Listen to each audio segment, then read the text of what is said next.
내가 예수님을 영접하면 내 안에 예수님의 기적이 일어나기 시작합니다. 내 안에 계신 그 성령님께서 이제 살아서 역사하시면서 내 안에서 뭔가가 일어나기 시작해요. 그래서 과거에는 그냥 편했던 것이 이제는 불편해져요. 과거에는 아무렇지도 않았던 것이 이제는 뭔가가 꿈틀거리면서 뭔가가 힘겨워지는 그런 것들이 있게 되어진다라고 하는 거예요. 두 가지가 일어난다라고 말씀드렸습니다. 세상의 영 가운데 내가 죄 가운데 죄의 종으로 살았었는데, 그런데 이제 내가 주님의 종으로 되어졌어요. 죄의 종이었던 내가 의의 종으로 되어졌어요. 불순종의 종이었던 내가 이제 순종의 종으로 되어졌어요. 그러면서 그 과거에 내가 친숙했던 그 영과 영적 치열한 전쟁이 있습니다. 나는 이제 새롭게 변화되어서 뭔가 시작되어져 있는데, 나하고 친했던 그 사람들 혹은 그 세계는 여전히 그것 가운데 머무르고 있다라고 한다면 영적 전쟁은 피할 길이 없습니다. 만약에 내가 영적 전쟁이 없다라고 한다면 지금 내가 타협하고 있는 거예요. 하나님의 뜻보다 사람을 두려워하는 사울 왕처럼 그 사람들 앞에서 타협하면서 뭔가가 하나님의 뜻하고 조금 거리가 먼 그런 삶을 살아가고 있을 수 있다라고 하는 것, 여러분들이 인식하시면 좋을 것 같아요. 내 안에 예수님을 영접하면 두 번째로 나타나는 것이 있습니다. 그것이 무엇이냐라고 한다면 매 순간마다 내가 하나님을 선택할 것이냐 아니면 사단이 주는 유혹을 선택할 것이냐, 매 순간마다 선택이다라고 말씀드렸어요. 과거에는 내가 죄의 종이었기 때문에 의식을 못했어요. 인식을 못했습니다. 그냥 육의 본능을 따라서 마음껏, 그것이 죄인지도 모르고 마음껏 했습니다. 그러나 이제 내 안에 계신 성령님께서 매 순간마다 인식을 시켜주세요. 성령님께서 기뻐하시는 그 뜻, 성령님께서 근심하면서 슬퍼하시는 그 뜻, 그것을 가르쳐 주세요. 그렇기 때문에 내 안에서 그것이 유혹으로 다가올 때 갈등이 일어나요. 아, 어떡하지? 눈 딱 감고 한번 해볼까? 말까? 라고 하는 이 유혹 가운데 매 순간마다 이러한 싸움이 있다라고 하는 거죠. 우리가 이 입술의 주권을 누구에게 드리느냐? 하나님께 드리느냐? 성령님께 드리느냐? 아니면 사단에게 주느냐? 이것도 매 순간마다 선택이라고 말씀드렸어요. 그리고 또 생각도 마찬가지예요. 하나님께서 주시는 말씀에 근거한 아름다운 생각들 많이 주십니다. 근데 반대로요, 사단이 여러 가지 참소의 영으로 비판하고 판단하는 그런 거짓된 죄책감으로 여러 가지로 계속 속삭입니다. 우리는 이것 가운데에서 하나님의 말씀, 기록된 로고스의 말씀을 근거로 하여서 하나님의 말씀은 내가 아멘하고 선택해서 취하고, 사단이 주는 이런 수치심, 정죄감, 죄책감, 이런 것들은 사단아, 예수의 이름으로 물러갈지어다라고 대적하면서 매 순간마다 우리는 싸워야 된다라고 하는 거죠. 그래서 이 세상과의 싸움, 사람과의 싸움, 사람 이면에 있는 그 어둠의 영과의 인간관계 가운데 세상을 살아가면서 그런 싸움이 있고요. 두 번째로는 내 안에서의 영적 전쟁입니다. 예, 밖에서의 영적 전쟁, 그리고 안에서의 영적 전쟁이 있다라고 하는 건 여러분들 항상 인식하셨으면 좋겠어요. 만약에 인식하지 못한다라고 한다면 나는 원하지 않지만 세상 가운데 타협하면서 그 흐름 가운데 가고 있기 때문에 인식하지 못하는 거예요. 이것은 우리는 연어처럼 역행해서 가야 돼요. 역행해서 가지 않으면 하나님의 뜻대로 우리가 살아가기가 참 어렵습니다. 그냥 힘을 딱 빼버리면 세상의 물결 가운데 가요. 첫 번째로 우리가 해야 될 것이 무엇이냐라고 한다면 내 안에 계신 그 성령님께서 하나님과 호흡을 해야 돼요. 호흡을 해서 주님과 딱 생명이 연결이 되어져야 돼. 그것이 뭐다? 기도다. 예. 하나님과 내가 딱 연결이 되어져서 하나님부터 호흡을 받아야 돼요. 생명력을 받아야 돼요. 그것을 먼저 받아야지만 내가 호흡을 하면서 하나님께서 주신 그 사명, 하나님께서 주신 그 말씀 순종하면서 살아갈 수가 있습니다. 그렇지만 내가 호흡하지 않고 기도하지 않은 상태에서는 알지만 못합니다. 알지만 해낼 능력이 없어요. 그래서 알지만 이러면 안 되는데 안 되는데 하면서 세상의 종가운데 끌려가게 되어져요. 무엇 때문에? 내 영이 아직은 약하기 때문에. 그래서 우리가 속사람 가운데 영을 강하게 하기 위해서, 그래서 무시로 방언 기도하고 통성으로 기도하고 주 앞에 엎드리며 나아갑니다. 또한 이 마지막 때는 미혹의 영이 판을 친다라고 말씀하셨어요. 말씀에 근거하여서 하나님의 진리가 무엇인지, 미혹이 무엇인지, 어 어떤 것이 불이고 어떤 것이 하나님의 참된 뜻인지, 이것을 우리가 분별하기 위해서는 말씀 가운데 분명하게 서야 됩니다. 예. 그래서 진리의 말씀 가운데 우리가 분별할 수 있는 이 지혜를 가지고, 그리고 그 하나님의 말씀을 붙잡고 기도하면서 순종하는 삶 살아가는 것. 그럴 때 참된 주님과 함께 승리하는 삶을 살아갈 수가 있습니다. 아멘. 사단은 우리에게 끝없이 참소합니다. 하지만 하나님은 참소하지 않으시고요, 책망하십니다. 죄를 범할 때 사단은 계속 참소하면서 너는 끝났다. 너는 여전히 또 이렇게 죄 가운데 있잖아. 라고 하면서 여러 가지 참소를 하지만 하나님께서는 그래 잘했다 라고 말씀하지 않으세요. 그래도 괜찮아 라고 말씀하지 않으세요. 하나님은 공의 하나님이십니다. 공의 하나님이시기 때문에, 사랑의 하나님이시고 공의 하나님이시기 때문에 내가 너를 사랑한다. 하지만 죄를 가지고는 나에게 올 수 없다. 참 무서운 하나님이세요. 아주 어릴 때는 우리가 이렇게 죄를 지어도 하나님 그냥 넘어가 주시던데요. 이렇게 죄를 지어도 하나님께서 그걸 뭐라고 안 하시던데요. 라고 할 때는 우리가 이 태 속에 있을 때, 태아 때, 네, 혹은 우리가 신생아 때, 아가 때, 기저귀에 신뢰를 하거나 뭔가 응애응애하고 할 때는, 그때는 아직은 어리기 때문에 주님께서 그냥 이쁘다 이쁘다 하고 아가페 사랑으로 그냥 어느 정도 자랄 때까지는 그냥 이쁘다 이쁘다 하면서 나의 소원 들어주시면서 주님께서 그렇게 사랑으로 키워주셔요. 하지만 어느 정도 자랐음에도 불구하고 성장하지 아니하고 계속 쳇바퀴 돌면서 계속 그냥 제자리 걸음만 하기를 원한다라고 한다면 주님께서 그것을 이쁘다 이쁘다라고 하지 않으신다. 우리가 성장할수록 하나님께서 요구하시는 바가 다르다라고 말씀을 드렸어요. 3살짜리한테 뭐 대학생에게 요구할 것을 요구하지 않습니다. 대학생에게 3살짜리의 것을 요구하지 않으십니다. 그때그때 그 단계에 맞게끔 내가 감당할 시험을 주님께서 원하신다라는 거예요. 나에게 어떤 테스트를 원하신다라는 거예요. 너가 이거는 할 수 있다. 너가 이거는 해야 된다라고 하시면서 계속 성장하면서 주님 앞에 예수님처럼 자라가기를 우리에게 기대하고 계신다. 그렇기 때문에 우리는 하나님을 바라보면서 주님께서 당근과 채찍으로 우리를 계속 격려해 주세요. 응원해 주십니다. 주님께서 주시는 그 책망은 무엇을 목적으로 하시느냐? 내가 너를 사랑한다. 하지만 너가 짓고 있는 그 죄, 너가 지금도 여전히 사랑하고 있는 그 죄는 내가 허용할 수 없다. 주님께서 이것을 계속 말씀을 주세요. 무엇을 통해서? 양심을 통하여서. 내 안에 계신 성령님을 통하여서 계속 말씀을 주십니다. 그러면 우리는 뭘 하면 돼요? 회개, 십자가의 보혈, 예수님의 진리의 사랑을 내가 받아들입니다. 주님, 내가 너무 큰 죄를 지었어요. 그래서 감히 주님 앞에 내가 나갈 수 없습니다. 이것은 미련한 소리예요. 하나님께서는 그 어떠한 죄는 죄예요. 죄를 가지고는 하나님 앞에 나갈 수가 없습니다.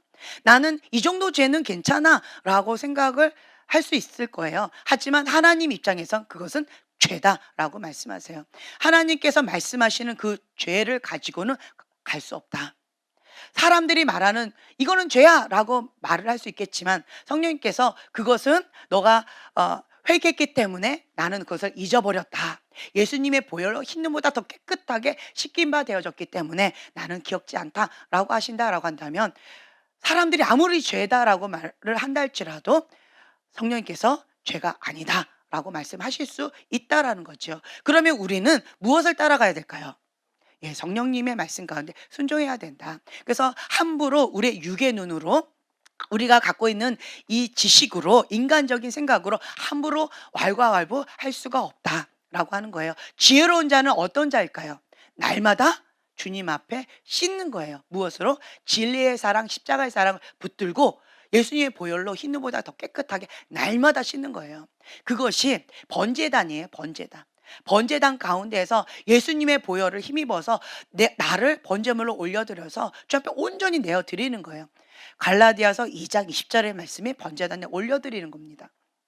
나는 죽고, 죽는데 어떻게 죽어요? 번제물로 죽는 거예요. 그냥 뭐 팔 하나만 불태워 드릴게요. 다리 한쪽만 주님 앞에 드릴게요. 이게 아니에요. 번제물은요, 완전히 각을 떠서, 각 뜨는 거 있죠? 슬라이스. 각을 떠서 완전히 모든 걸 다 드리는 거예요. 불로 완전히 태워서 주님 앞에 하나도 남김없이 다 드리는 것이 번제물입니다. 나 자신을 주 앞에 번제물로 올려드려요. 그래서 갈라디아서 2장 20절의 말씀처럼 나는 죽고, 그리고 예수님께서 부활하신 것처럼 내 안에 예수님께서 사십니다. 주님과 함께 내가 부활하는 거예요. 나는 죽고 이제는 주님이 내 안에 사십니다 라고 하는 이 말씀을 붙들고, 이제부터 이전 것은 지나갔으니 새 것이 되었도다. 나는 새로운 피조물로서 주님과 함께 승리하는 삶을 시작하는 겁니다. 네.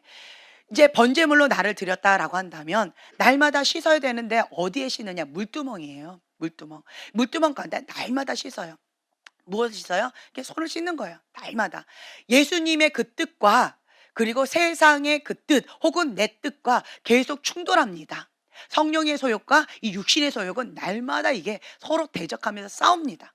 예, 싸우는 이것 가운데에서 나는 매 순간마다 외적인 싸움과 이 안에 있는 내적인 싸움 가운데서 날마다 나는 무엇을 선택해요? 하나님의 뜻, 성령의 뜻. 왜요? 성령의 인도함을 받는 자가 하나님의 아들이다. 아멘. 나는 하나님의 아들이기 때문에 매 순간마다 성령님의 그 뜻을 선택한다라는 거죠. 그러면서 물두멍에 내 손을 계속 씻는 거예요. 물두멍에 계속 씻으면서 주님 앞에 내가 흠도 없게 점도 없게 하나님의 그 온전하신 뜻 가운데 나아가고자 그렇게 회개하는 거예요. 이것이 지혜로운 자다. 아무리 깨끗이 씻어도요, 먼지는 묻게 되어져 있어요. 그리고 좀 안일하게 방치해 두면 어느새 때가, 그리고 이 세상의 그 죄의 그 오물이 냄새가 아주 지독하게 되어 있다라고 하는 거죠. 그래서 지혜로운 자는 어떠한 자냐? 날마다 씻는 자예요. 날마다 회개하는 자입니다. 그래서 습관적인 회개 아주 좋습니다. 주님 앞에 습관적으로 십자가의 진리의 사랑을 붙잡고 날마다 회개하면서 가난한 심령으로 날마다 천국을 누리는 것, 그것이 복 있는 자입니다. 첫 번째 복, 심령이 가난한 자는 복이 있나니 천국이 저희의 것이며, 이 가난한 심령이 되려면요, 회개해야만 그것이 가능합니다. 회개하지 않으면, 내가 마음이 가난하지 않으면, 내가 겸손하지 않으면 회개가 안 돼요. 가난한 심령이 안 됩니다. 그렇기 때문에 이 가난한 심령 가운데 주 앞에 날마다 회개하면서 날마다 천국을 누립니다. 아멘. 이것이 지혜로운 자라고 하는 것이죠. 그래서 내 하나님과 나의 관계만 바라보게 되어진다라고 한다면 주변을 뭐 어떻다 저떻다라고 판단할 마음의 여유가 없어요. 내 코가 석자라는 거죠. 하나님과 나의 관계 속에서 뭔가 막혀 있다. 그러면 숨이 막혀요. 그리고 어둠 가운데 잡혀 있어서 볼 수 있는 눈, 들을 수 있는 귀가 막히기 때문에 견디기가 힘듭니다.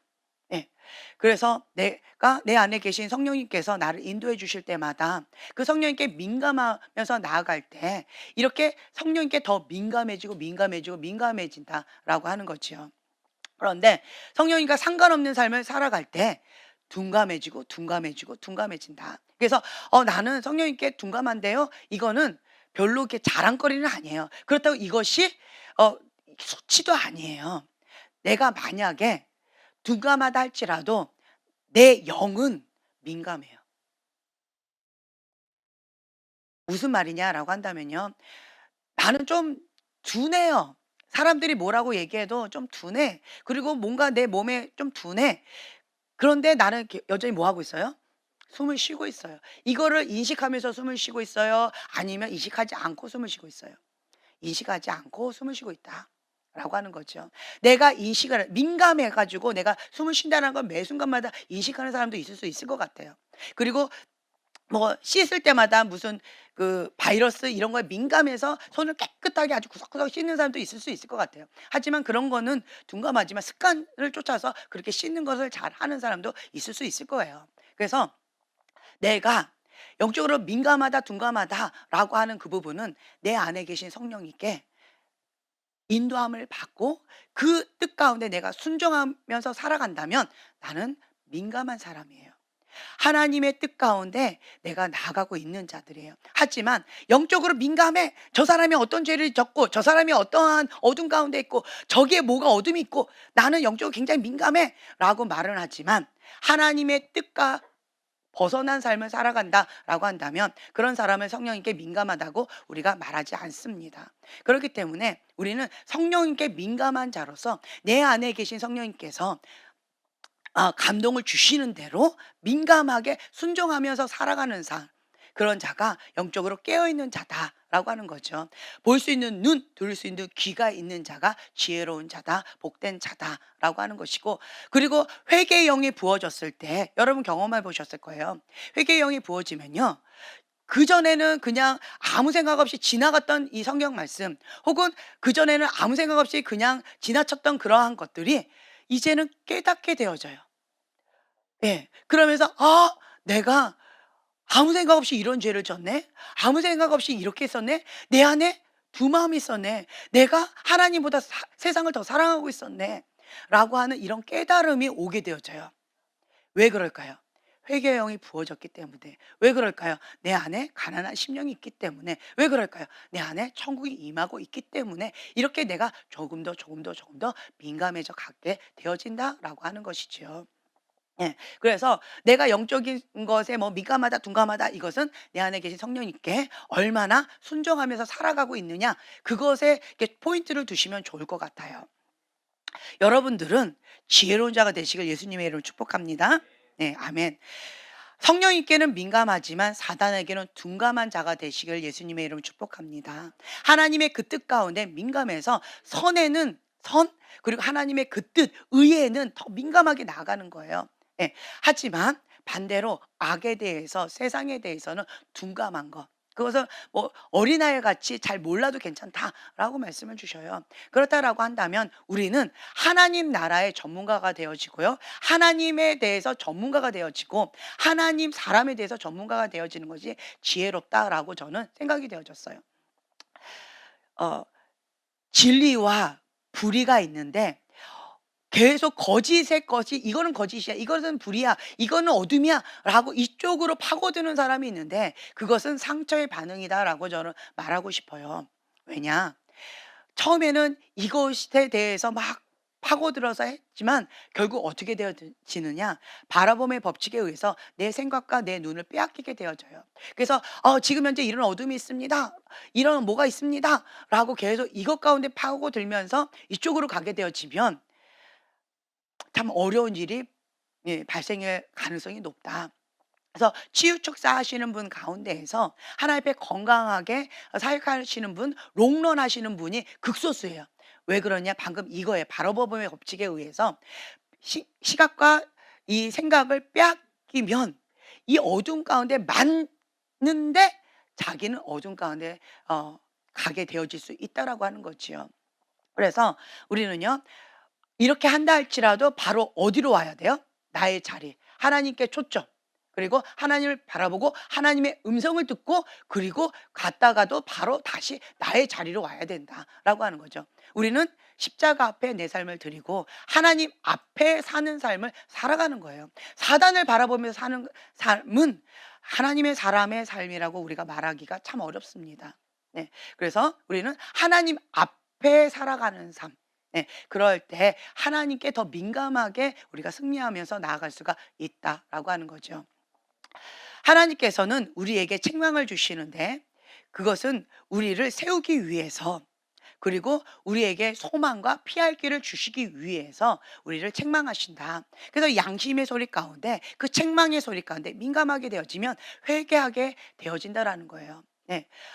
마음이 강팍하고 완악해 버리면 그러면 회개가 어려워요. 하나님 뜻은 이것입니다라고 말했을 때 어? 어?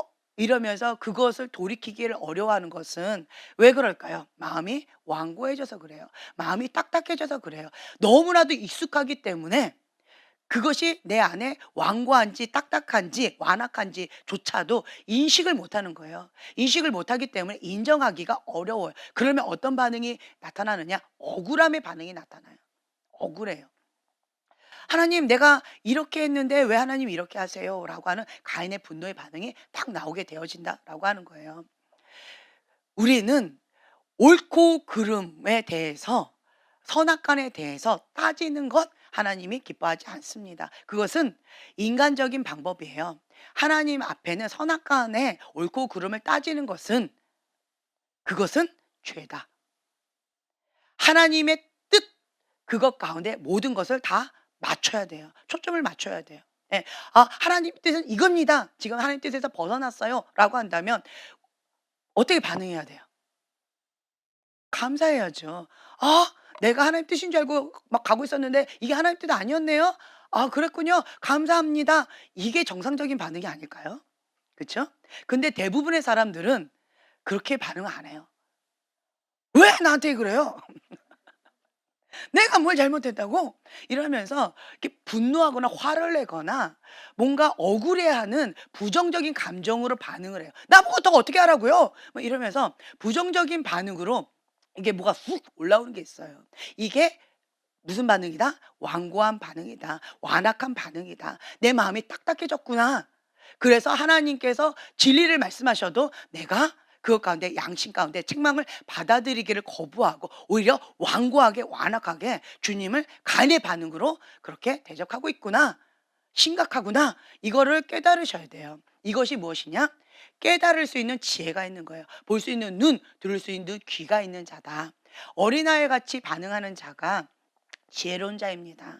예, 어린아이들은 이것이 잘못됐어 라고 말을 해주면 순간 당황해하면서 그래요? 나 이렇게 하려고 했거든요. 이러면서 바로 자기 것을 딱 내려놓고 하나님 뜻 가운데 딱 하려고 하는 것이 어린아이 반응이에요. 그래서 어린아이 같은 자가 천국에 갈 수 있다라고 하시는 그 말씀을 다시 한번 우리가 깨닫게 되어집니다. 우리의 마음을요 부드럽게 하셔야 돼요. 이때까지 익숙했던 그 습관과 그 패턴, 그 모든 것들을 이제는 내려놔야 돼요. 내려놔야 돼요. 우리가 하나님과 함께 이제 새로운 피조물로서 승리하는 삶을 살아가는 데 있어서 주님께서 우리에게 주시고자 하는 말씀이 무엇이냐? 요한복음 10장 10절의 말씀이에요. 한번 찾아서 봉독해 볼까요? 요한복음 10장 10절의 말씀. 자, 찾으셨으면 한 목소리 봉독하겠습니다. 도둑이 오는 것은 도둑질하고 죽이고 멸망시키려는 것뿐이요 내가 온 것은 양으로 생명을 얻게 하고 더 풍성하게 얻게 하려는 것이라. 아멘. 예. 주님께서 이 땅 가운데 오신 이유는 생명을 얻게 하고 더 풍성히 얻게 하기 위해서 이 땅에 오셨습니다. 내 안에 주님의 생명이 차고 넘치는 거예요. 더 풍성하게, 더 풍성하게. 그것을 위해서 오셨다라고 하는 거지요. 사단은 무엇을 위해서 왔다고요? 예, 도적질하고 죽이고 멸망시키는 목적으로 나에게 왔다. 그래서 사단이 유혹을 합니다. 세상의 것으로 유혹을 합니다. 당연한 말로 인간적인 것으로 유혹을 합니다. 그런데 목적이 뭐다? 도둑질하고 죽이고 멸망시키려고 하는 거다. 그 이면에 있는 사단의 그 계략을 여러분들 아셔야 돼요. 예, 이제는 미련한 자처럼 그래요? 라고 그냥 딱 속아 넘어가지 않으셔야 돼요. 예. 그 이면에 이 사단의 계략이 있다. 그래서 지금 내 눈에는 쥐업 열매처럼 보암직하고 탐스럽게 보인다 할지라도, 달콤하게 그렇게 유혹한다 할지라도 사단아, 예수의 이름 물러가라 라고 대적을 하셔야 된다. 내가 지금 현재 보기에는 죽어같이 힘들어. 하나님은 나에게 계속 이삭을 달래. 하나님은 나에게 계속 무엇을 요구하시는 것처럼 느껴져요. 하나님은 나에게 진리의 말씀을 계속 막 찔러요. 막 골수가 쪼개지고 갈라지고 너무나 힘겨워요. 말씀을 찌르고 내가 열심히 했는데도 그럼에도 불구하고 계속 찌르는 것 같고 계속 뭔가 막 채찍질 하시는 것 같고 누가 느끼기에? 내가 느끼기에.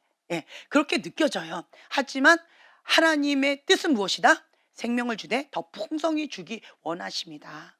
그래서 내가 느껴지거나 내가 보여지는 그것 가운데 여러분들 속지 않으셔야 돼요. 하나님께서는 나에게 풍성한 삶을 주기를 원하십니다. 하나님은 선하십니다. 하나님은 나에게 최고의 것만 주기를 원하십니다. 자, 현실은요. 내가 느껴지는 건요. 예, 죽을 것 같아요. 또요. 아, 너무 힘들어요. 하나님 너무 불의한 것처럼 느껴져요. 하나님 언제까지 내 음성 안 들으시고 언제까지 하나님 정말 계신 거 맞아요? 나하고 상관없는 것처럼 느껴져요. 현실 가운데 내가 느껴지는 거예요. 내가 경험하고 있는 거예요. 그것이 사실일까요? 아니면 이 성경에 나와 있는 말씀이 진리일까요? 그렇죠. 내가 경험한 것이 그냥 감정이에요. 느낌이에요. 그냥 내 느낌일 뿐이지 이것은 사실이 아니다라고 하는 거죠. 그래서 여러분들 이 싸움, 이 안에서 내적인 싸움이 참 치열할 거예요. 그런 유혹들. 음. 나는 하나님 그런 하나님 경험 못 했는데 성경 그렇대. 아, 진짜 이게 뭐야? 혼동이 막 오고 힘들어요. 막 분노가 일어나. 저 사람은 그런 하나님 경험한다는데 나는 왜 못 경험해? 나는 왜 이렇게 잔인한 하나님만 경험하는 것 같아? 나는 왜 이렇게 힘든 하나님만 경험하는 것 같아? 막 이러면서 분노가 막 일어나는 것들. 이런 것들이 있죠. 하지만 계속 이 안에서의 그 싸움 가운데 나는 뭘 선택해요? 그렇죠. 이 로고스의 말씀, 성경에 기록된 이 말씀이 진리입니다. 하나님은 선하십니다. 하나님은 선하십니다. 그 하나님의 선하심을 나도 맛보 누리기를 원합니다. 근데 어떤 사람은 누리고요. 어떤 사람은 못 누려요. 왜 그럴까요? 어떤 사람은 응답을 받고요. 어떤 사람은 응답을 못 받아요. 왜 그럴까요? 선택. 왜 그럴까요? 순종. 왜 그럴까요? 자, 창세기 32장의 말씀이에요. 자, 야곱이 이제 라반 삼촌을 피해서 도망갑니다. 자, 그래서 막 도망가고 있는데 근데 이 라반 삼촌이 나를 막 쫓아와요. 너무너무 무서워요. 근데 그때 이 라반에게 하나님께서 현몽에서 나타나세요. 31절 24절의 말씀인데요. 먼저 31장 창세기 31장 24절 말씀 함께 봉독합니다. 사람 라반에게 현몽하여 이르시되 너는 삼가 야곱에게 선악간에 말하지 말라 하셨더라. 네. 지금 라반이 막 화가 나 가지고 "이런!" 하면서 막 쫓아오고 있는 거예요. 그러면서 막 가고 있는데 하나님께서 개입하셨어요. 꿈에 나타나서 "선악간에 너는 말하지 말아라. 야곱에게 그렇게 하지 말아라." 라고 하나님께서 딱 막아 주셨어요. 참 감사하지요. 이제 이러한 상황 가운데 이제 라반은 이제 하나 해결됐어요. 그리고 인제 가고 있는데 그런데 이제 보니까 형 에서가 형 에서가 나를 죽이려고 400 명의 그 부하들을 이끌고 온다라는 소식을 이 야곱이 들었어요. 와, 첩첩산경이에요. 인제 하나 넘어갔더니 또 하나가 있는 거예요. 저 400 명 저 어떡해. 그리고 내가 저지른 죄가 있어요. 예. 이제는 어떻게 하나 막 너무너무 두려운 거지요. 이럴 때에 이 야곱이 하나님 앞에 엎드립니다. 내가 이 그러니까 야곱의 이름이 뭘까요? 사기꾼이에요. 속이는 자예요. 형의 발뒤꿈치를 잡은 자예요. 예. 이 야곱이라는 이름 자체가 참 안 좋죠. 이러한 자가 꽤가 많아요. 형도 속여서 내가 원하는 거는 취해 버려요. 그러니까 내가 원하는 거는 취하다가 나보다 더 잔인한 라반을 만나서 또 사기를 당해요. 그러니까 또 그런 사기를 당했던 그 라반을 또 피해서 모든 걸 다 가지고 또 도망을 가요. 막 이러고 이런 막 엎치락뒤치락한 이러한 인생을 살아가는데 사기꾼의 인생이죠. 사기치고 사기당하고 이러한 생활을 살아가고 있는 이 야곱이 자기의 꾀 가운데 막 이렇게도 해 보고 저렇게도 해 봤는데 이제는 에서 앞에서 더 이상 방법이 없어요. 인간적인 방법이 없어요. 자, 마지막으로 자기가 인간적인 꾀를 또 씁니다.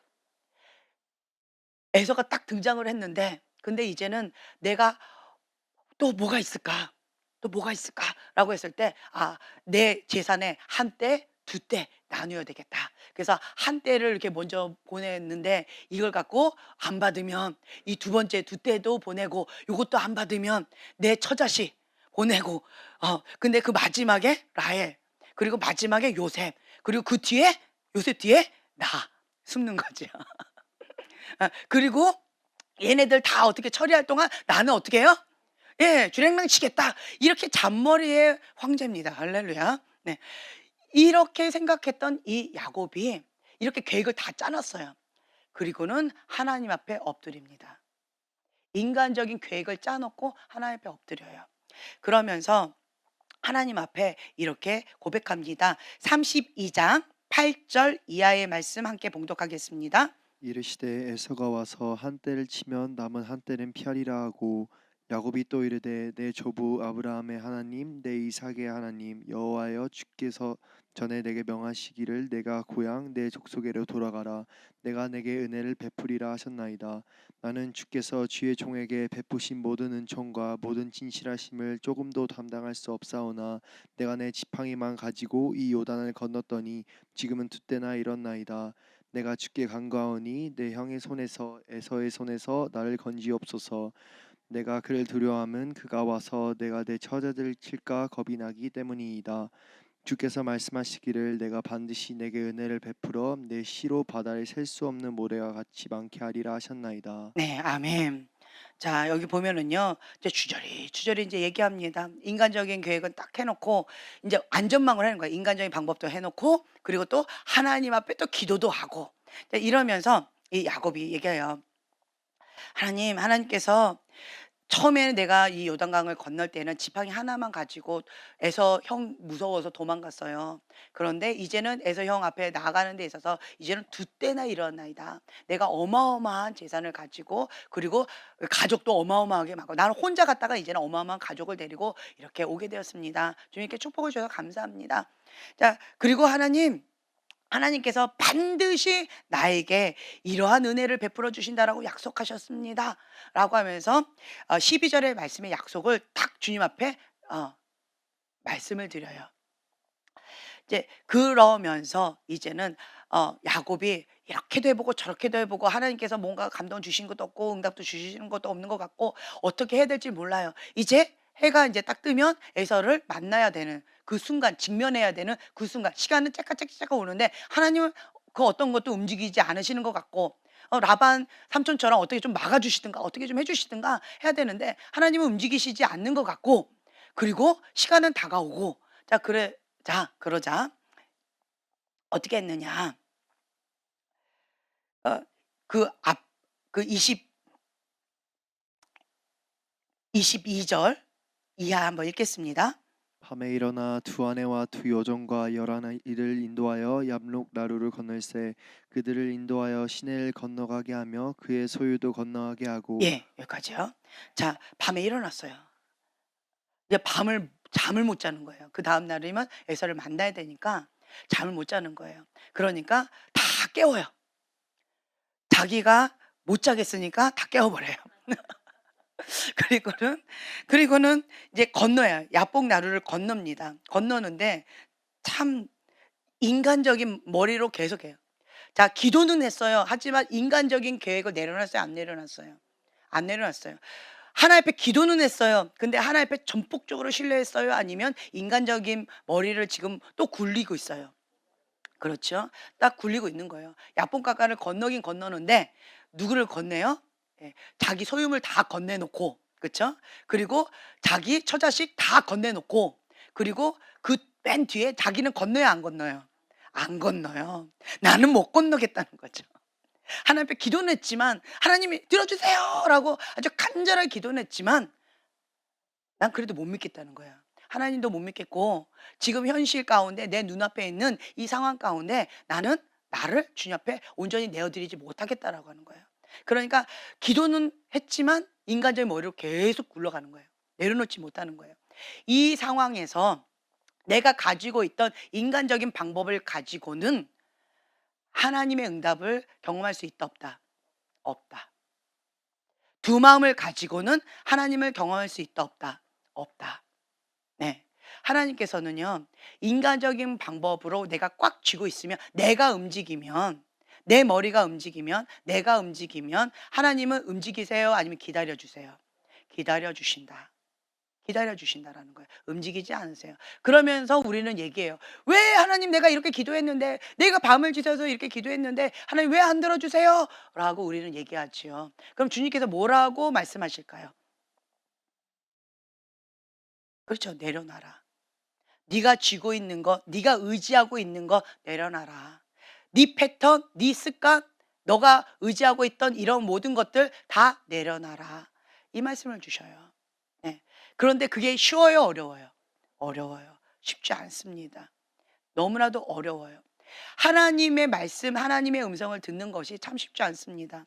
제가 나름대로 하나님의 음성을 어 하나님께서 일방적으로 뭔가를 주실 때에 그때는 어릴 때부터 듣긴 들었지만 내가 원하는 그것 가운데 하나님의 음성을 듣는 것은 참 쉽지가 않았어요. 그래서 제가 그때도 간증을 했었지만 대학교 1 학년 때 예수님을 인격적으로 만나고 대학교 3 학년 때 예수님의 십자가의 보혈의 은혜 가운데 내가 하나님 앞에 결단을 했어요. 하나님께서 기뻐하신 그 뜻만 내가 순종하겠습니다. 하나님께서 기뻐하지 않는 그 뜻은 내가 예수님을 거부하고 하나님을 더 이상 아프게 하고 싶지 않아요. 그래서 "하나님, 내가 하나님의 그 온전하신 그 뜻이면 죽기까지 순종하겠습니다."라고 결단하고 나아갔는데 근데 나는 음성을 들어요, 못 들어요? 나는 못 듣는 거예요. 예. 막 한숨 소리가 여기에 훅 땅이 꺼지네요. 예. 나는 못 듣는 거예요. 대학교 3 학년 때 결단을 했지만 나는 못 듣는 거예요. 그랬더니 주변에서 그전까지 나타나지 않았었어요. 하나님의 음성 듣는다는 사람들이 그전까지는 나타나지 않았다고요. 왜 내가 결단하고 나니까 대학교 3 학년 이후에 왜 이렇게 많이 나타나시는지. 하나님의 음성은 이거다. 하나님의 음성은 저거다. 하나님의 뜻은 이거다 저거다 하면서 어찌나 그렇게 많이 나타나시든지. 근데 나는 대학교 3 학년 때 정말 이렇게 어린 순수한 마음이 있었잖아요. 하나님 뜻이면 난 순종하게 하고 싶은 마음이 있었어요. 죽기까지 순종하고 싶은 마음이 있었어요. 근데 나는 하나님의 음성을 모르겠는 거예요. 근데 하나님 뜻이 그거래요. 목사님이 그렇게 말씀하세요. 전도사님이 그렇게 말씀하세요. 저희 영적인 어머니가 그렇게 말씀하세요. 그러니까 저는 목사님이시니까 그리고 영적인 어머니시니까 그 말씀 가운데 죽기까지 순종을 했어요. "이 주에 결혼해라. 하나님의 뜻이다." 저는 하나님 뜻이라고 믿고 저는 그렇게 순종을 한 거예요. 그리고 결혼을 했는데 "주님 저는요 대학교 졸업하고 아이를 낳고 싶어요. 그런데 왜 하나님이 주시기를 원하는데 왜 거부하느냐? 회개해라." 또 저희 영적인 어머니가 또 그렇게 말씀하시는 거예요. 아 정말 이건 뭐야? 하나님은 너무 비인격적인 하나님이신가? 나는 모르겠다. 하나님은 음성은 나는 모르겠고 나한테 말씀을 안 주시는데 하나님의 뜻이 그거다라고 한다면 내가 회개하고 내가 순종하겠습니다. 그러고 했더니 정말 아이를 주셨어요. 하지만 그것이 나한테는 너무 버겁고 힘겨웠어요. 하나님이 이런 하나님이신가? 하나님은 저런 하나님인가? 난 모르겠어. 하지만 하나님의 뜻이다라고 말씀하셨기 때문에 저는 권위자의 정말 맹종을 하면서 살았던 것 같아요. 네. 그러니까 이리 치고 저리 치고 하나님 뜻이다. 어쩌다 저쩌다 막 이렇게 말씀하시는 그 영적인 권위자 분들 가운데 어 나는 모르겠으니까 그냥 권위에 순복하고 그 맹종을 했어요. 그랬는데 하나님 뜻이라고는 저는 믿고 순종을 한 거지요. 하나님은 내 마음의 중심을 보셨고 저를 여기까지 인도해 주셨어요. 근데 지금에 돌이켜 보니까 그것은 온전히 100% 하나님 뜻이었느냐라고 했을 때 아닌 것도 되게 많더라고요.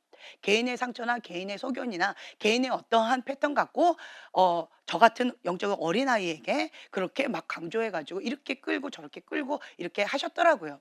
그래서 제가 무엇을 어 이렇게 경험했느냐라고 한다면 하나님의 뜻 가운데 죽기까지 순종하겠다라고 했던 이 순수한 마음 가운데 그러니까 불의한 권위자죠. 불의한 권위자를 통하여서 이리저리 상처를 받고 나니까 참 마음이 아팠어요. '하나님 이게 뭐예요? 이게 뭐예요?' 그렇지만 저번에도 제가 고백했던 것처럼 하나님을 사랑하는 자 그리고 하나님의 그 뜻 가운데 부르심을 입은 자들에게는 합력해서 선을 이루신다. 하나님은 내 마음의 중심을 아시고 하나님의 뜻이다라고 순종했기 때문에 하나님 사랑하기 때문에 그 모든 것들이 합력해서 하나님의 선을 이룬다라는 거예요. 네, 그렇기 때문에 하나님 나라 가운데는 버릴 것이 있다 없다. 없다라고 하는 것을 제가 깨닫고 나는 이제 뭐 하면 돼요? 하나님을 사랑하면 돼요. 그리고 나의 부르심의 그 자리, 하나님의 그 온전하신 그 부르심의 자리 가운데 나는 죽기까지 순종을 하면 돼요. 네. 그러면 나머지 누가 책임져 주신대요? 하나님께서 책임져 주신다. 그러면 나의 삶은 후회함이 없는 거예요. 온전히 하나님께서 책임져 주신다라는 거죠. 그래서 하나님을 사랑하고 하나님께서 나를 부르신 그 사명의 자리 거기에만 내가 있으면 하나님께서 책임져 주신다. 아멘.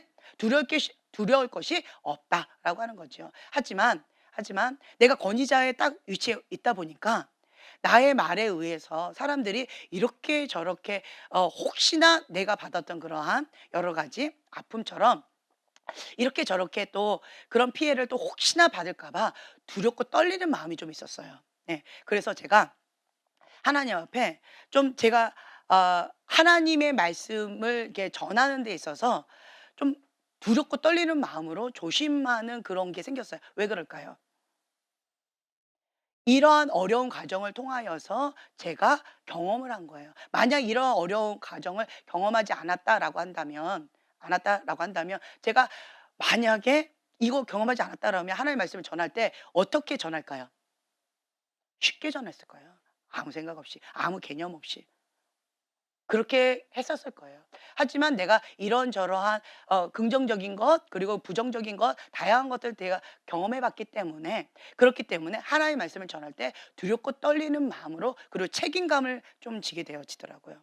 나는 그냥 아무 생각 없이 툭 전했는데 그 사람의 인생이 이렇게 될 수도 있고 저렇게 될 수도 있더라고요. 그렇기 때문에 그 부분 가운데 제가 '조심하게 전해야 되겠다.'라고 하는 그 책임감이 참 많이 커졌어요. 그래서 제가 인제 어떻게 해야 될지를 잘 모르겠더라고요. 그냥 나는 그냥 내 인간적인 생각을 그냥 툭 얘기했는데 어떤 사람은 그걸 하나님의 음성으로 듣고 그냥 막 순종을 하는 거예요. "나 아니었어요." 이렇게 했는데 "전 하나님의 뜻인 줄 알았잖아요." 뭐 이러면서 막 이래 버리는 거예요. 그래서 '이거 어떻게 하지?' 그랬더니 박 목사님께서 저한테 지혜를 주셨어요. 처음에 그 루트를 말해 주래요. "이거는 제 소견입니다. 제 생각입니다." 이걸 먼저 얘기하고 그다음에 쭉 얘기하래요. "이거는 하나님의 말씀입니다."라고 하고 이렇게 얘기를 하래요. 그러면 "하나님의 말씀이다."라고 하는 것은 무겁게 받게끔 도와드리고 그리고 "내 소견이다."라고 하는 건 그냥 인간적인 제 소견이잖아요. 그러니까 그 소견은 하나님의 말씀의 무게처럼 그렇게 받아들이면 안 되는 거죠. 그죠? 이제 요렇게 구분하게끔 저한테 이 지혜를 주시더라고요. 그래서 제가 인제 얘기를 할 때 "이건 제 소견이에요. 제 생각이에요." 이걸 먼저 아주 강조를 많이 하고 그다음에 제가 인제 얘기를 하고 이제 이렇게 좀 했죠. 그럼에도 불구하고 내 소견이라 아무리 얘기해도 막 이렇게 엉뚱하게 적용하는 분도 간혹 계시더라고요. 혹은 반대로 "이건 하나님 뜻입니다."라고 했음에도 불구하고 인간의 말로 받아들이는 사람도 간혹 있으시더라고요. 예. 그래서 이거는 좀 지혜롭게 하셔야 되는 거예요. "하나님 말씀이다."라고 한다면 정말 주의 뜻 받들어 죽기까지 충성하는 것이 하나님의 충성된 종의 마땅히 해야 될 도리라고 저는 생각이 되어져요. 아멘. 네, 아멘. 예, 그렇기 때문에 우리가 하나님의 말씀을 이렇게 받아들일 때요. '이것이 진리의 말씀이다.'라고 한다면 그렇다라고 한다면 하나님의 그 뜻 가운데 나는 죽고 예수님만이 사시는 그런 삶 가운데 나아가야 됩니다. 예. 하나님의 말씀을 듣는 데 있어서 두려워할 필요가 없어요. 왜 그러느냐? 하나님 뭘 보세요? 중심 보세요. 여러분 가운데 권위자 그러니까 영적인 불의한 권위자를 통해서 어떠한 어려움을 안 받은 사람 있으실까요? 없겠지요. 혹 제가 영적인 불의한 권위자의 입장에서 저를 통하여서 어려움을 겪은 사람이 또 없을까요? 있겠죠. 예. 나는 그런 의도가 아니었지만 그러한 것이 없었지만 그럼에도 불구하고 미숙함으로 이런저런 시행착오가 많이 있었어요. 네. 그렇기 때문에 제가 계속 넘어지고 시행착오하면서 이렇게 겪으면서 성장해 나가는 거예요. 함께 성장해 나가는 것을 제가 경험합니다. 그래서 함부로 제가 "이렇게 해라. 저렇게 해라."라고 말을 안 해요. 하나님의 뜻은 이겁니다. 그리고 "이렇게 할 때 이렇게 되어지고 이렇게 할 때 저렇게 되어집니다."라고 이렇게 선택권을 드려요. 그럼에도 불구하고 "나는 하나님의 뜻을 원해요."라고 말은 하지만 행동은 엉뚱한 데로 가는 사람이 많아요. 그러면 제 마음이 참 많이 안타깝더라고요. 예, 많이 안타까워요. 예. 그러면 계속 중보합니다. 중보하다가 더 이상 뒷걸음질하면 위험하겠다라고 한다면 제가 어떻게 해요? 예, 불러요. 예, 불러요. 저 좀 보시죠. 이렇게 불러요. 예. 그러면 예, 저 좀 보시죠. 예, 불러요. 이제 그러면 이제 저한테 오시는 거죠. 예. 그런데 인제 계속 중보하는데 그분이 양심의 소리 가운데 하나님께서 이렇게 말씀을 주신 것 가운데 그래도 나름대로 씨름하면서 나름대로 막 이렇게 나가세요. 그러면 인제 그냥 중보만 하고 있어요. 예. "잘하세요." 이러면서 중보만 하고 격려를 해요. 안 불러요 아직은. 네. 나름대로 씨름하면서 열심히 하고 계시니까 안 불러요. 어. 그런데 또 인제 들을 귀가 있는 분이 계셔요. 그러면 또 인제 "이러이러한 하나님의 뜻이 있고 이렇게 있는 것들이 있는데 지혜롭게 이렇게 하셨으면 좋겠어요."라고 또 이렇게 권면해 드리기도 하고 혹은 그냥 내가 뭐 부르거나 이렇게 하지 않아도 하나님의 뜻 가운데 나름대로 이렇게 열심히 그 중심만 바르다라고 한다면 그렇다라고 한다면 '하나님 앞에 잘 가겠다.'라고 싶으면 그냥 뒤에서 중보만 해요. 네, 중보만 해요. 그런데 또 간혹 내가 부르지 않았는데 나를 또 부르는 사람이 있어요. 그거는 글쎄요예요. 네. 어쨌든 날 부르지 마세요. 본인의 셀 리더를 부르세요. 네. 그래서 거기 영역에서 이렇게 지혜롭게 할 영역이지 저를 부를 영역은 아닌 거예요. 예. 그래서 본인만 정신 차리면 본인만 마음을 딱 먹으면 하나님 앞에서 하나님께서 뭔가 이렇게 인도해 주시는 게 있어요. 왜요? 내 안에 성령님 계시니까. 성령님께서 깨닫게 해 주세요, 양심 가운데. 성령님께서 깨닫게 해 주시고 또 혹은 두 번째 방법 뭐예요? 주변에 있는 하나님의 사람을 통해서 주님이 말씀을 또 주시는 경우가 있어요. 그래서 내가 하나님 앞에 이 중심이 바르고 그리고 하나님을 바라보면서 초점 맞춰서 하나님 안에 있다라고 한다면 그러면 이런저런 방법으로 성령님께서 나를 이렇게 인도해 주셔요. 내가 악의를 가지고 고의적인 죄를 짓겠다라고 하면서 이게 탁 튕겨져 나가지만 않는다라고 한다면 그럼 하나님께서 이런저런 방법으로 주님께서 인도해 주신다. 첫째로 우리가 해야 될 게 무엇이냐라고 한다면 신뢰예요, 신뢰. 신뢰. 참 쉽지가 않았어요.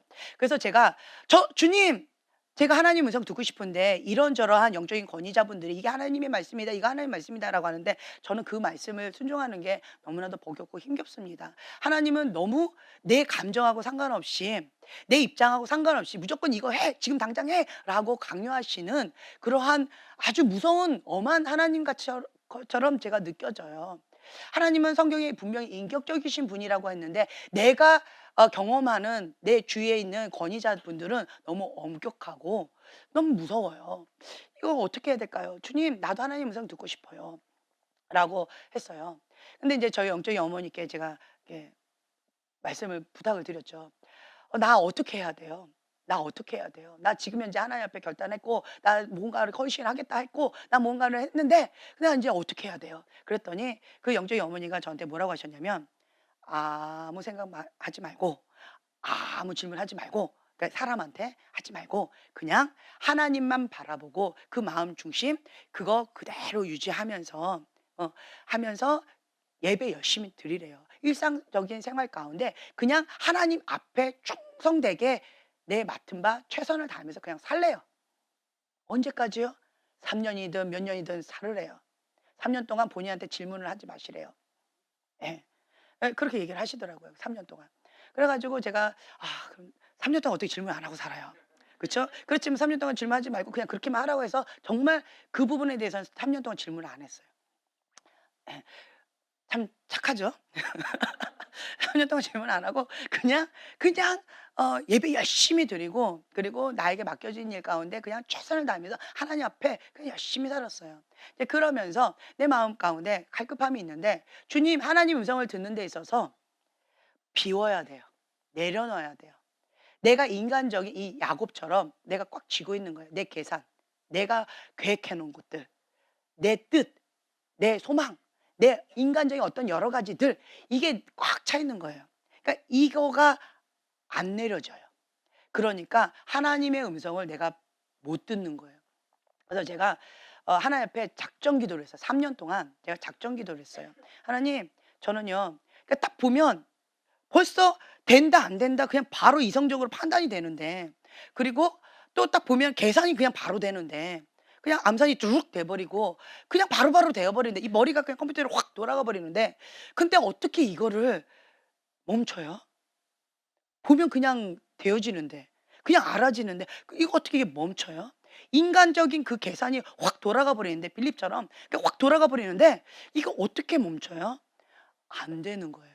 근데 이 인간적인 머리가 계산적인 머리가 하나님 앞에 나아가는 데 있어서 가장 큰 걸림돌이 되더라고요. 하나님은 믿는 자에게 능치 못함이 없다. 병든 자에게 손을 얹으면 어떻게 된대요? 낫는데요. 근데 인간적인 머리는 뭐래요? 에이. 에이 설마 암인데 내가 기도한다고 나? 에이 이게 벌써 확 돌아가. 이게 안 되는데 나 이렇게 해도 안 되는데 이게 돼? 아니야. 근데 내가 보니까 감기는 낫더라고요. 그러니까 그 믿음이 있어. 그러니까 요건 한번 해보자. 뭐 이런 거 있죠. 인간적 계산이 먼저 돌아가지 이 말씀에 근거해서 믿음이 작동이 안 되더라고요.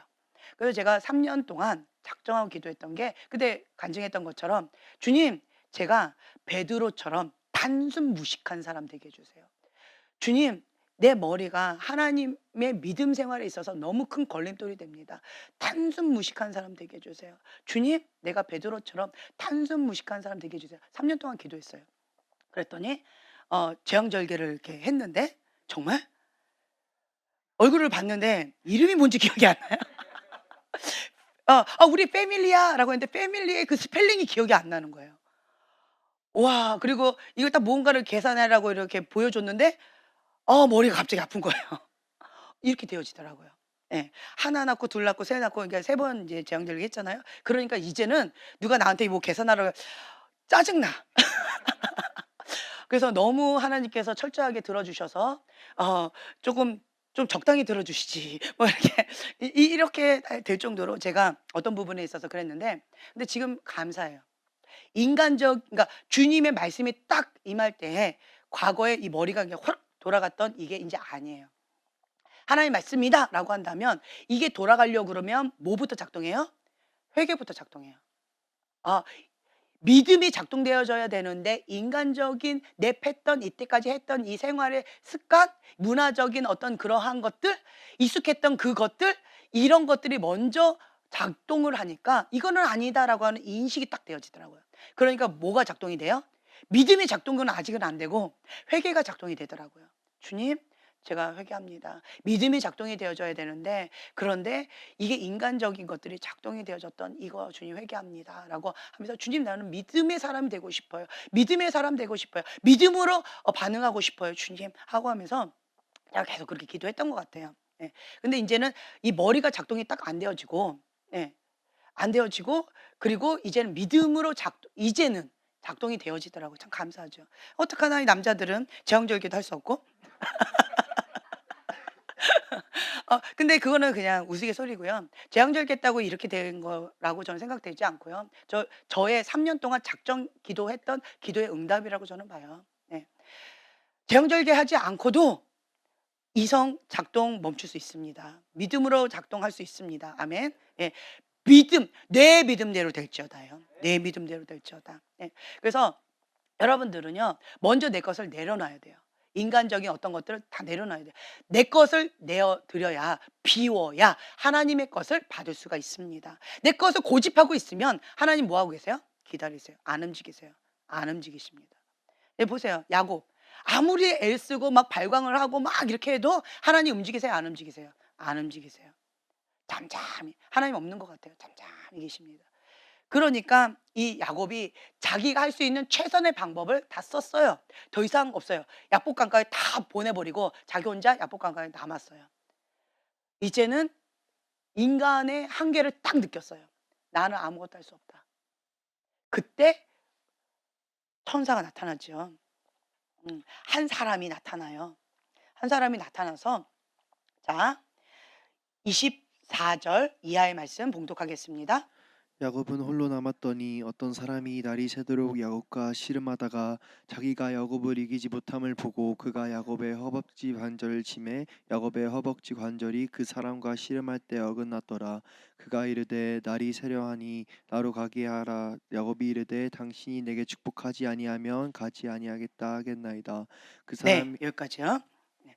자 야곱이 홀로 남았더니 어떤 사람이 날이 새도록 야곱과 씨름하다가 예 야곱과 씨름하다가 자기가 야곱을 이기지 못함을 보고 자 밤새도록 씨름을 했어요.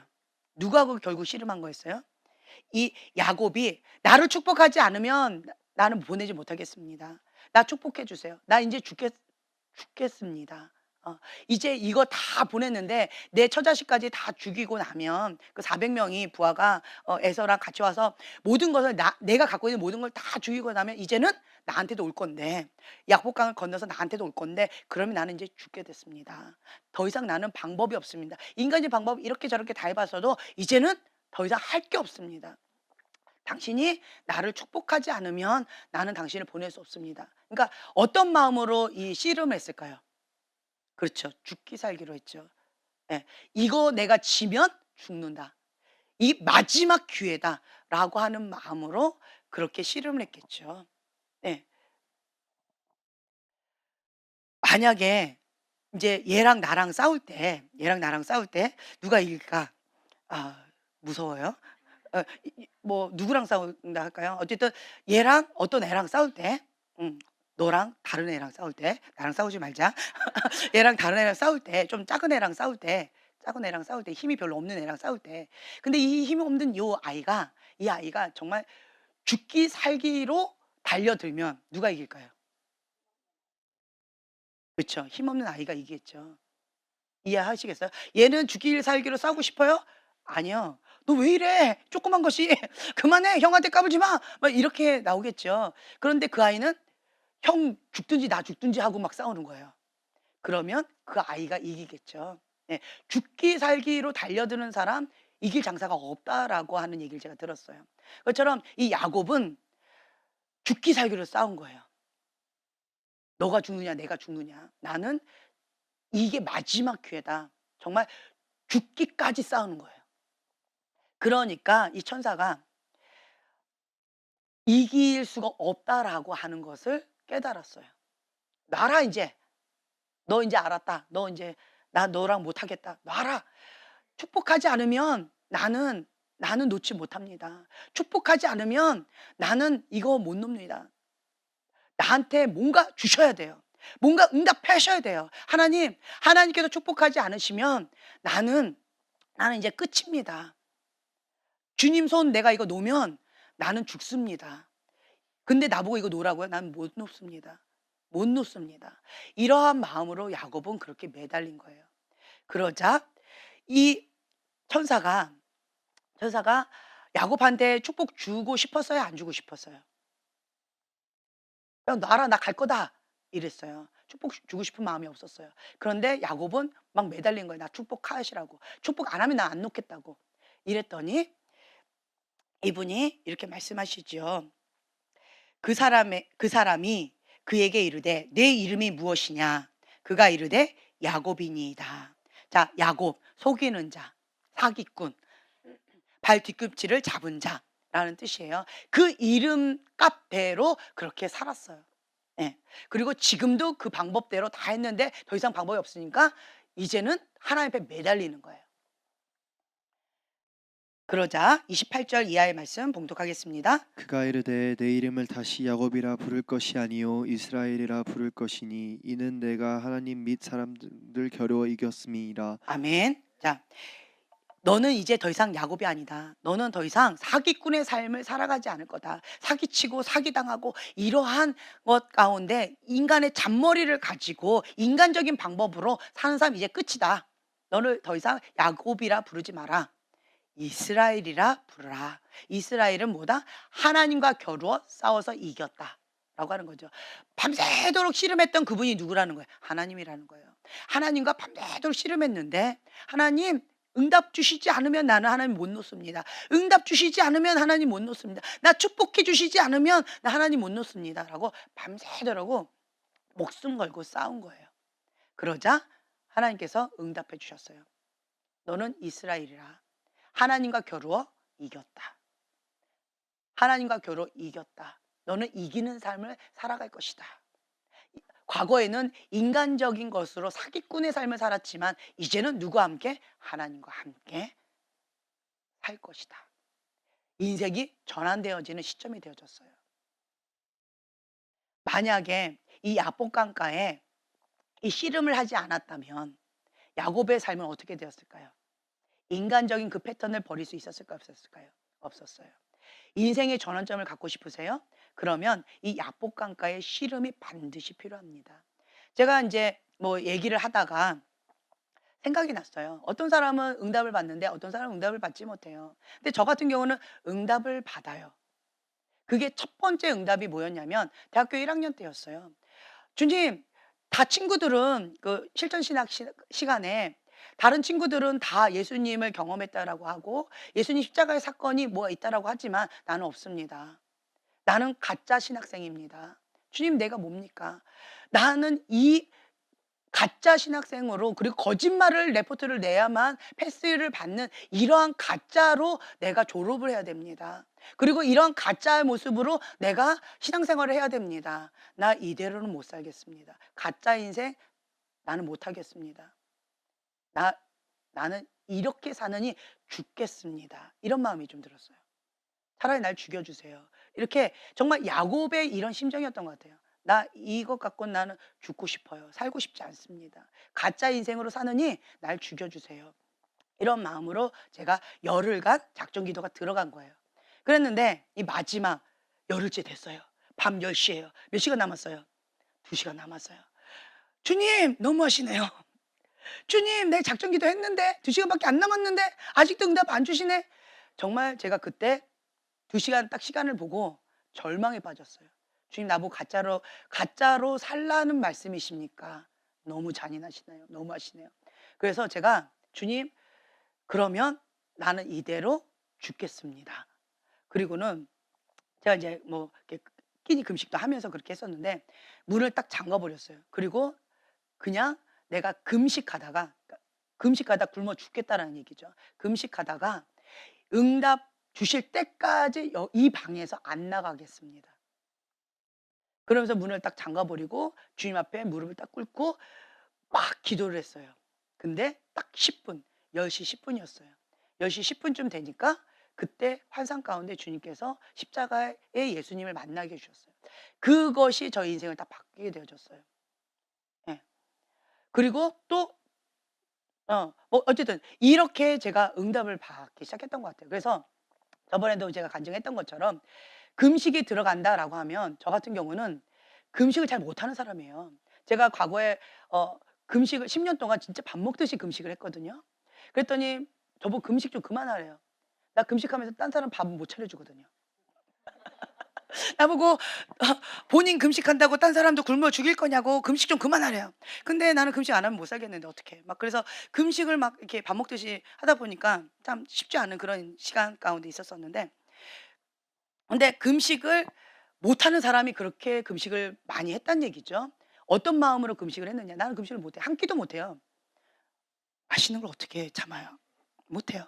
그런데 그 한 끼도 못하는 내가 밥 먹듯이 금식을 했던 그 이유는 뭐냐면 하나님의 그 뜻 가운데 금식의 마음을 주셔요. 나는 뭐 해야 돼요? 순종해야 되는 거예요.